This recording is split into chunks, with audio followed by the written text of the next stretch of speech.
You're watching DIYNate. If you enjoy this video, please consider subscribing. Don't forget to tell me about your project in the comments. Today on DIYNate, I'm really excited to talk to you about a project. This is a really easy one, but it's a project that's got a little history to it. So I've got some great Merrell boots here, and I love wearing these things. They're a little funky looking, they got a little orange, but I actually hiked to the bottom of the Grand Canyon in these with my dad and my sister, and we stayed in the Phantom Ranch, and then we hiked all the way back up. So they're pretty cool, they got some sentimental value to me, but they're also really comfortable. So I've had them for a couple of years, and I have the problem that many of us have. My ends have now frayed pretty heavily, so these frayed ends are kind of a pain, you know, when you're jogging or whatever, you're walking around and those ends dip in some water. It's just kind of annoying, and they start to get really frayed and ugly. So what I'm gonna do, I've got a little bit of a fix that we're gonna use today using electrical tape. I'm gonna use electrical tape, a pair of scissors, and a heat gun to do this. If you don't have a heat gun, you really don't have to do that. I'm kind of taking that to another level with kind of heating it and melting the end, so it's kind of got that tight plastic tip feel to it. Again, you can use a lighter or a hair dryer or something like that if you got desperate. So let's get to it. So first thing, I've got my electrical tape here. Got my Wagner heat gun. Leave a link in the description if you want to find electrical tape or if you need a heat gun of your own. It's a pretty cool tool to have for a variety of reasons. And then we've also got a set of scissors here just to clip off the electrical tape and get a nice clean cut. So we've got 4 strings to do here. So first thing I'm going to do, I'm going to cut off a piece of electrical tape. I'll probably do a few of these at a time so that they're ready to roll. Get my piece out here, not that long. Cut off little strips about an inch, but you go ahead and do it an inch at a time here. Cut here. There we go. So we got one piece of tape. Just set that on there. Put here. Okay, there we go. So I've got my pieces of electrical tape cut. We're going to just take this piece.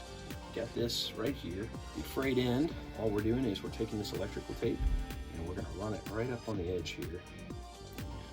I'm going to go overlapping by about half. So I've got a little bit of excess hanging over the edge. That's where we're going to use the heat gun to really kind of solidify and kind of mold that last piece. And so we're going to take it and just roll this here. All right, so I'm going to go ahead and plug in my heat gun here to my MasterPlug. Love this thing. It's one of my favorite tools in my workshop. It gives me a lot of extra space. I'm going to turn the power on.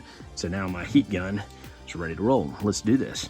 But yeah, that MasterPlug is awesome. It lets me have an extension cord. I run an outlet all the way from over here, coming over here. If you want to learn more about the MasterPlug, I've got a video on that. I love this storage cord reel for my workshop. So check that out if you're interested in it. So I've got my heat gun. It's already plugged in.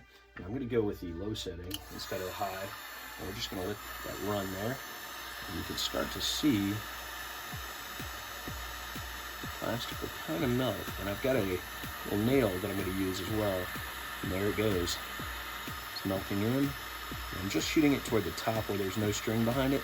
So that part will be a little more pliable, a little more flimsy. Kind of see me melting that on there. So it makes a nice good seal. There we go. That's good enough for now. And we'll come back. I'm going to use a little nail here. I don't want to touch it because it's plastic and it's burnt. You can see how it's now kind of a liquefied material there. And I'm going to smooth it out a little bit here. Now it should be easy enough to touch. And it's nice and sealed. And so we got a good end on there. Makes for a nice clean solid piece there. And it'll dry and it'll actually feel pretty good. And now those tips won't get wet in the water when, you know, stepping in mud puddles or whatnot. You can kind of see how good that tip looks right there. So you kind of get an idea of what it looks like. I could also use some scissors to clip that excess off, and I might do that once it hardens, but that's one down, and we'll move on to the next one. And we're gonna go ahead and take this, and here's our tip. Take this electrical tape, lay it halfway in at the very edge, and that gives me a good seal there. Carefully wrap it. And make sure you catch it as much as you can. Try to keep it a good clean wrap without it spiraling on you if you can help it. I didn't do a great job on the first one, but there we go. That's a much better job. So now my electrical tape is on there, and that end is nice and tight. And it'll be even tighter when I hit it with the heat gun, but you can see how that looks. And I'm gonna come back with the heat gun now. Right on top of this. You can kind of see it just start to melt quickly. Kind of collapse in on itself. And I'm rotating it while I'm melting it so it all kind of seals. even with this one, it could use a little bit of tightening down at the bottom as well, so I'm going to hit it at the bottom a little bit. Keeping my hands out of the way. There you go. Now it's furling over the top, which is what we want. Makes that nice seal. And again, we can choose if we want to cut that little top off or not. And now we've got a good seal there. Come back with my nail. Make sure it's nice and tight. Everything is good there. Should be enough now. For myself, since it's just a low setting, I can squeeze on there. Be careful using a heat gun, obviously.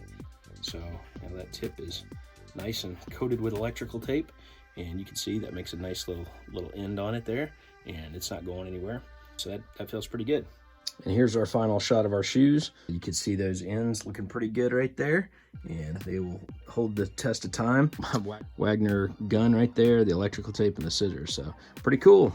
So I hope you found this tip helpful if you're trying to repair your shoelaces. I know it's kind of a quirky hack, but hopefully you enjoyed it. Thanks for watching DIYNate. Don't forget to like, comment, and subscribe. Have a great day.